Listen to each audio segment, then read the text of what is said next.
Abundant Hope Naturals, the official fruit smoothie for Sports Night. Come recharge with a delicious fruit smoothie full of protein and your choice of supplements.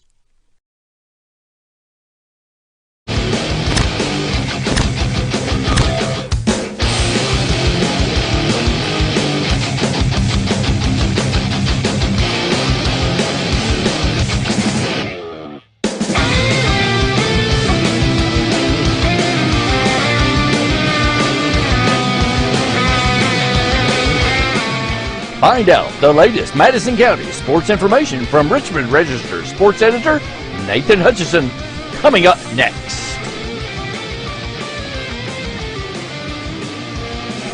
Madison County Sports Night is brought to you by Total Comfort Heating and Air Conditioning. Let Total Comfort keep you cool or warm this winter. Call for service or for a free replacement quote. Wynn's Auto Detailing Service. Snappy Tomato Pizza. Pizza. Metronet Fiber and KYmedia.net. Does your business or organization want to sponsor Madison County Sports Night on the Richmond Register Sports channels? Hit us up on social media. Welcome into Madison County Sports Night Live for Friday, April the 28th, another rainy day here in Madison County. And we had a long list of stuff that we were going to have today, and Mother Nature washed out most of that, not everything. We're supposed to have a big softball matchup here in Richmond tonight with Madison Central taking on the undefeated defending state champions Ballard. Model baseball is supposed to have a home game. Lots of other things, but most of that got washed up. We did get 2 games in. We had 1 baseball game, 1 softball game. EKU baseball did play as well today. We're going to catch up on something we missed last night as well, and just kind of give you a little wrap up here and give you some info on a Friday night. If we can keep Randy awake. I know it's way past his bedtime, so we'll try to keep this one short just for you, Randy. So, Madison Central baseball team in the midst of a 3-game losing streak. It's the longest losing streak in almost 4 years, but that streak came to an end on Friday night over in Mount Sterling with a 5-2 victory over Montgomery County. Keith Stewart, 1 for 4 with a home run, his team best 3rd of the year. 2 runs scored and an RBI. Cannon Spivey, 1 for 2 with a walk, a RBI, and a run scored. Parker Mullins, 1 for 4. Bradley Pointer, 1 for 2, 2 walks and a run scored. Gunnar Rodas, 2 for 4 with an RBI. Drew Hess, 1 for 3 with an RBI. Carson Travis, 1 for 2 with a walk and scored run. 3 pitchers in this one for the Indians. We start off with the return of Eli Metcalf, who'd been out for about a week with dealing with some injury stuff. But he comes back, 4 strong innings, gave up 6 hits, 2 runs, 3 walks, and 3 strikeouts. Logan Cochran, 1 inning, 2 strikeouts, and Griffin Lyons pitched the final 2 innings, giving up 1 hit and 2 walks while striking out 2. 18-6 on the season for Madison Central, and a bit of a scheduling change here, and thanks to Lloyd Rodas for letting me know this, but originally the KHSAA schedule had Central off for the weekend and then back in action Monday up in Louisville against Ballard, but now they're going to be home on Monday against West Jessamine. So 18-6, Indians break out of that schneid and get back to their winning ways. Madison Southern baseball team in action as well, taking on Bourbon County up in Paris. And Eagles crank out 13 hits and pick up a 9-8 win over Bourbon County. Zach Hudson, 2 for 3, 4 runs scored, 2 RBIs, and 2 walks. Zach Morgerson, 2 for 4 with an RBI. Aiden Lilly, 2 for 4 with an RBI. Trey Hilton, 2 for 4. Griffin Back, 2 for 4 with a double, or 1 for 4 with a double, and 2 runs scored. Hayden Ball, 1 for 3. 2 runs scored, an RBI, and a walk. Hayden Kane, 1 for 3 with an RBI, a run scored, and 2 walks. Carson Livers doubled and drove in 2, and Caleb Cobb was 1 for 4 with an RBI. Hayden Ball started this one with 3 innings, 4 hits, 5 runs, and none of those earned, 2 Ks and 3 walks. And Caleb Cobb finished out the final 3 innings, 4 hits, 3 runs, 2 earned, 1 K and 3 walks. And Southern came out swinging, scored 3 times in the first, 3 times in the second, 2 more times in the third to jump out to an 8-4 lead and pushed across a run in the top of the 7th, which ended up being a big run, and gave them a 9-8 9-6 lead, and then Bourbon County scored twice in the bottom of the 7th inning to make it 9-8. So the Eagles hang on for a good road victory to move to 10-11 on the season. They'll play a couple of games tomorrow down at the David Irie Invitational in Corbin. ASUN baseball action right here in Richmond over at Turkey Hughes Field. EKU with a big matchup against first place Lipscomb. And it seems like I say this all the time, but extra inning EKU baseball game, I think I looked it up. It's like the 5th or 6th one of the year that's gone to extra innings.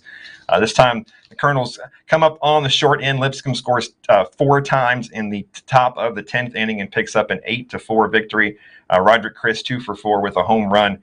EKU falls to 19-23 and 9-10 in the ASUN. They fall into 10th place in the league, and of course, actually, I think it's not ninth place. They're in 9th place. That graphic is wrong. My apologies. They fall into 9th place in the ASUN. Only the top 8 teams get into the tournament, but there's still 3 series left after this one, so lots of time to make up ground. But game 2 of that series is scheduled for 4 o'clock tomorrow here in Richmond. And we did miss something last night. I'm not perfect. Our buddy Wes Brown texted me the score of the Madison Mavericks game, and I was busy doing all the other stuff, and I totally forgot about it. But last night up in Lexington, high school lacrosse action, it was Henry Clay 14, the Madison Mavericks 6, Everett King with 3 goals and an assist, Grady Brown a goal and 3 assists, Aiden Shepard a goal, and Keaton Lopez with a goal and an assist. The Mavericks are 5-4 on the season, and they're back in action tomorrow at Elizabethtown. So looking ahead to tomorrow, we got all kinds of good stuff coming up. If Mother Nature will cooperate, and I think that's going to be the case from now on. Let's see. We'll start off with high school softball action. Madison Southern has a pair of games at home tomorrow, 11 a.m. against Lincoln County, 3 p.m. against Russell. The model softball team is down in a little triangle event down in Williamsburg. They'll take on Williamsburg and Bell County. And we just told you the Madison Southern baseball team will be at the David Irie Invitational down in Corbin. And the model baseball team on the road for a pair of games as well. They'll take on Francis Parker and Caverna. And so we've got tennis action. The model tennis team is at the Woodford Invitational. The Southern track team is in an event over in Rowan County. Like I said, EKU baseball, second game of that series gets underway. And EKU softball team starts they play a doubleheader tomorrow in Lipscomb against Lipscomb down in Nashville, and what is really a huge series for them because they are sitting at 25-21. They're 7-11 in the ASUN. There's only 2 ASUN series left, this one and next weekend, and the Colonels sit in 12th place at a 7-11 record. The good news for them is they're playing Lipscomb, who is sitting in 13th place at 16-12. So the winner of this one will keep their hopes alive. And I know that sounds bad to say they're in 12th place, but they're really only 1.5 games out of the 8th spot for an ASUN tournament bid. So one of these 2 teams, if they can win 2 out of 3 or 3 out of 3, will definitely climb up the standings and help their postseason chances. But game 1 at 3 o'clock in Nashville, game 2 at 5:30. So I think that's about all I got for you tonight, folks. Sorry, no video or nothing. I haven't been to anything last couple of nights thanks to the rain. So, but anybody watching this tonight, Randy? Well, let me see here, Nathan. Hold on. Let's do this here. Oh, they are. Oh, a bunch of people. Ricky Elkins, of course. Hey, Ricky. Christopher No, Carlene Newton, Kim Lyons, Pauline No, Scott Hudson. Thanks, everybody, for watching. Yeah, I appreciate it. You got anything exciting to tell me? I didn't talk to you all day. No, nothing really. Went to my dad's 80th birthday party tonight at the farm. Oh. So got that going on. Good food? Good food? Yeah, I had snappy tomato pizzas. We had 5 of those beasts. Wow. That'd be a big party. That's a big party, yeah. People just kept coming in. So, like, who are well, these EKU spring football game is tomorrow as well. If you want to check that out. And perfect timing for that. If you pick up the Richmond Register tomorrow, or if you look on our website here in just a few minutes, we do have a story up about Roy Kidd Stadium. And last year, an architectural firm did a survey of Roy Kidd Stadium. We were able to get a hold of that survey, and also talked to the guy who's the operations director over there at EKU. Interesting story. EKU, you hear all these rumors, and I even told David Mencken, I told him, I said, you hear all these rumors, and people say that Roy Kidd Stadium is basically, it's an old piece of crap and it's falling apart. But the architectural survey showed that it's structurally sound. But it does have some issues, especially the front part, the ramps, and you can kind of see right there where they've had to put some bracing in on the ramps and stuff. So they're considering some options and some things they want to do with it. But you might see the whole front of this stadium here in the near future may look very, very different than it does right now. But the actual stadium itself, very still structurally sound. There are some water issues. There was some damage a while back during that really cold spell in December. There were some pipes burst in there, and I've been in there cleaning all that stuff up. But the actual structure, that's the main part, that right there is still structurally sound. The inside is structurally sound. And the report said that with proper maintenance and some upgrades, it'd be good for another 20 years or so. So 52 years they've been playing in that place. That's almost as long as Randy's been doing this show. No, not quite.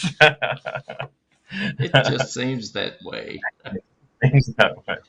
Well, they didn't have this kind of technology back when they opened up Roy Kidd Stadium. So. Absolutely. But it's got a lot of good, interesting stuff in it, and it's like I said, I think they're going to redo that whole front there. Put some. The thing's never been ADA compliant. Americans with Disability Act. It's never been ADA compliant because it was built before that, and it didn't have to be. So they're looking at putting in elevators, maybe putting in some ramps that are sloped a little less, so it'd be easier to go up and down if you're in a wheelchair or you're physically impaired or some things. And so no timeline for any of that to be done. They said they did speak to an architectural firm earlier this month. Going to get some things moving, and of course, you got to find a way to pay for it too. So that it's basically, the survey basically said you need to do these things to keep it up and going, and the cost on that's going to be about $7 million. Or your alternative is tear this thing down, build a new one on the same facility or same ground, and that's about $160 million. So that's pretty simple math, folks. But it's a good read. Check it out if you want to see it. And like I said, go over to the spring game tomorrow and check it out. I always thought spring football games were just kind of, I don't know. I don't want to say boring. That sounds. I don't want to be negative. It's kind of like a A-team, B-team scrimmage, right? Yeah, a lot of times some of the kids don't play, and I don't know. Sure. It always seems kind of. What time is that spring game? Oh, geez. I knew you were going to ask that, and I probably should. I know. See, I should know that, right? Oh, my gosh. Come on, Nathan. Yeah. Details of the spring game. The spring game will be 3 o'clock Saturday. 3 o'clock. What time? 3 o'clock. 3 o'clock. That's what I thought. I thought it was 2 or 3 o'clock, so cool. Yeah, they've had all kinds of events leading up to it. That Suits for Seniors thing was tonight, and all kinds of stuff. Oh, that's right. That's tonight, right? I think really the spring really just seems like it's for the alumni and everybody to come back and get together, tailgate, have a few drinks, and have a good time. So ain't nothing wrong with that. So, 3 o'clock tomorrow if you want to go check it out. I'm sure it'll be on ESPN Plus as well. So there you go. That's about all we got for you tonight. All right. We've rambled long enough. What's our music selection? Well, I was gonna. It's funny how Levis got drafted, so we wanted to say that. Tennessee Titans. Follow up from our conversation from yesterday. Yes, Will Levis finally got drafted. Big Blue Nation can take a big sigh of relief now. It's okay. Best known, non-known quarterback last night in America. Yeah, that is true. He became very famous. They showed him 39 times. Yeah. More than any other quarterback they showed last night. Hide somewhere or something where they can't get you on camera. It's just like 39 times. Wow. Well, I hope he ain't good. So. Yeah, no kidding. What's funny is these streaming services, and I use Spotify, but the rights deals they work out with some of these artists, like there are certain artists like Garth Brooks is not on Spotify. He's on Apple Music. He's not on Spotify. But then other artists, some of their music's on there, some of it's not. And so it's kind of weird how that works, but sometimes they go back and re-release them or whatever. But there was a Whitesnake album from about 10 or 15 years ago called Bad to Be Good, and it's finally up on Spotify, so we're going to play something off that. Excellent. So this is Whitesnake with Best Years off of Bad to Be Good album. So hope you have a good weekend. If you want to be a little bad, that's okay too. It's good to be bad. But be safe. That's That's true. People don't need us telling them what to do. They can do whatever they want to do. It's a free country. Thanks, But, thanks, appreciate everybody watching. Like I said, you can go to richmondregister.com if you want to read the story about Roy Kidd Stadium. And go from there. Somebody out there. I better get off here before I start singing and make a fool of myself. Abundant Hope Naturals, the official fruit smoothie for Sports Night. Come recharge with a delicious fruit smoothie full of protein and your choice of supplements. Madison County Sports Night is brought to you by Total Comfort Heating and Air Conditioning. Let Total Comfort keep you cool or warm this winter. Call for service or for a free replacement quote. Wynn's Auto Detailing Service. Snappy Tomato Pizza. Pizza. Metronet Fiber and KYmedia.net. Does your business or organization want to sponsor Madison County Sports Night on the Richmond Register Sports channels? Hit us up on social media.